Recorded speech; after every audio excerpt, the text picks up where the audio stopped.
క్రీస్తునందు ప్రియమైన దేవుని బిడ్డలారా, ఈనాటి పరిశుద్ధ దినపు దేవుని సందేశం. కొన్ని దినములైన పిమ్మట ఆయన మరల కపెర్నహూములోనికి వచ్చెను.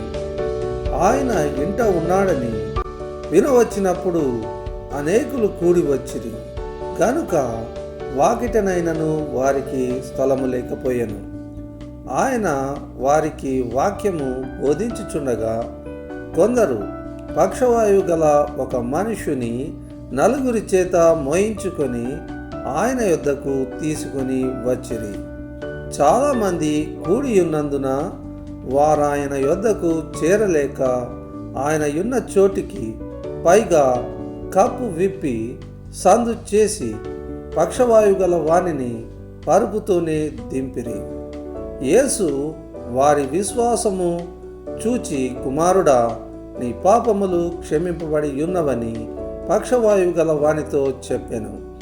శాస్త్రులలో కొందరు అక్కడ కూర్చొండి యుండిరి. వారు, ఇతడు ఇట్లెందుకు చెప్పుచున్నాడు? దేవదూషణ చేయుచున్నాడు కదా. దేవుడొక్కడే తప్ప పాపమును క్షమింపగల వాడెవడని తమ హృదయములలో ఆలోచించుకొనిరి. వారు తమలో తాము ఇలాగున ఆలోచించుకొనుట యేసు వెంటనే తన ఆత్మలో తెలుసుకొని, మీరిలాంటి సంగతులు మీ హృదయములలో ఎందుకు ఆలోచించుకొనుచున్నారు? పక్షవాయువు గల వానితో నీ పాపములు క్షమింపబడి ఉన్నవని చెప్పుట సులభమా? నీవు లేచి నీ పరుపెత్తుకొని నడుమని చెప్పుట సులభమా?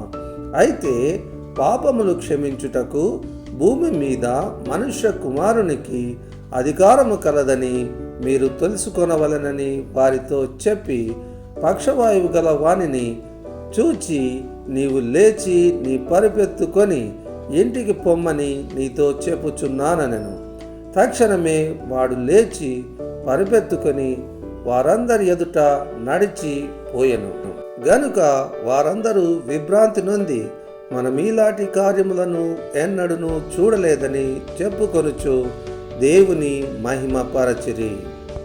మార్కు సువార్త 2వ అధ్యాయము 1 నుండి 12 వచనములు. ప్రియమైన దేవుని బిడ్డలారా, ఈ వాక్యం నందు విశ్వాసం యొక్క ప్రమాణమును బట్టి ఆ యొక్క పక్షవాత రోగిని ప్రభువు స్వస్థపరిచినట్లుగా చూస్తున్నాం.